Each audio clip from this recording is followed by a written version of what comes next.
नमस्कार, म भक्त सुनार सिमताली। यतिखेर म सेन्चुरी बहुद्देश्य कृषि फार्म मधुबन 6 को यो प्लटमा छु।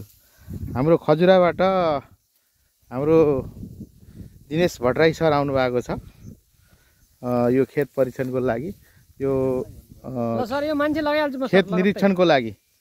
हाम्रो यो गौतम जातको गहुँको मूल बिउ हामीले लगाएका छौँ।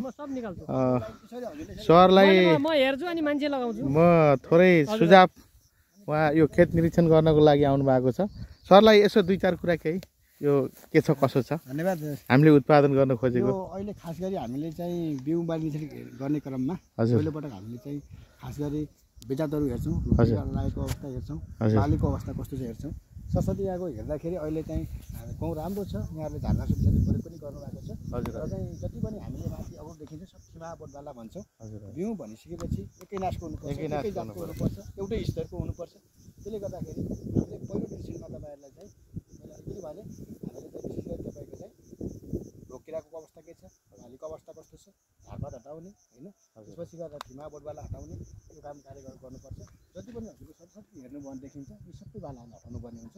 त्यसले गर्दाखेरि हजुरले कम्तीमा पनि कृषकहरूले 2, 5, 10 दुई पटक हामी सरकारी निकायको मान्छे आउँछौँ, 5 पटक सहकारी कम्पनीको मान्छे आउनुहुन्छ भने 10 पटक कृषकहरू आएर चाहिँ उहाँ आउनुभयो भने बल्ल मात्रै तपाईँको बिउलाई गुणस्तर काम गर्न सकिन्छ। सरसँग थोरै कुरा क्वेसन पनि गर्न चाहे। एकदम यो खास गरेर हामीले चाहिँ अब स्थानीय ठाउँमा चाहिँ हामी बीज वृद्धि गर्छौँ, बिउ उत्पादन गर्छौँ। हाम्रो किसान दाजुभाइहरूको चाहिँ बुझाइ के छ भन्दाखेरि अब यही ठाउँमा उत्पादन गरेको चिज यहीँ हामीलाई चाहिँ बेचबिखन गर्ने, यो चाहिँ अलिक सुहाएन कि भन्ने खालको किसान दाजुभाइहरू आउँछ। किसान दाजुभाइलाई चाहिँ बिउ कसरी बन्छ, यो कसरी भइरहेको छ, यसरी यो बिउ यसरी बन्छ भनेर चाहिँ यसो उहाँलाई चाहिँ बुझाइदिनु पर्ने भएको छ।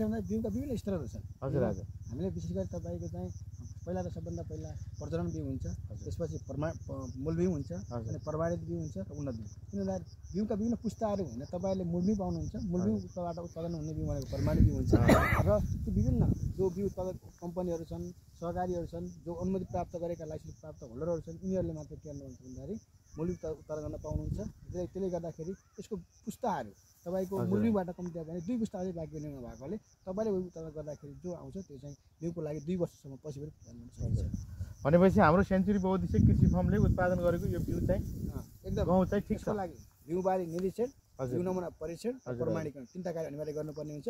परीक्षण बिना निरीक्षण बिना परीक्षण हुँदैन। त्यसले गर्दाखेरि यो सँगसँगै जानुपर्ने भावनाले तपाईँले अहिले हामी जति सुझावहरू हामी दिएका छौँ यिनलाई तपाईँलाई लिखित रूपमा पनि दिन्छौँ। त्यो सुझावहरू तपाईँ जति चाहिँ अन्तिम निरीक्षण गर्नुपर्ने हुन्छ। अब अन्तिम निरीक्षण गर्दाखेरि तपाईँले चाहिँ बाली निरीक्षण गराएर मात्रै बाली कटानी गर्नुपर्ने हुन्छ। त्यसले गर्दाखेरि तपाईँले मैले जति पनि हामी सुझाव दिएका छौँ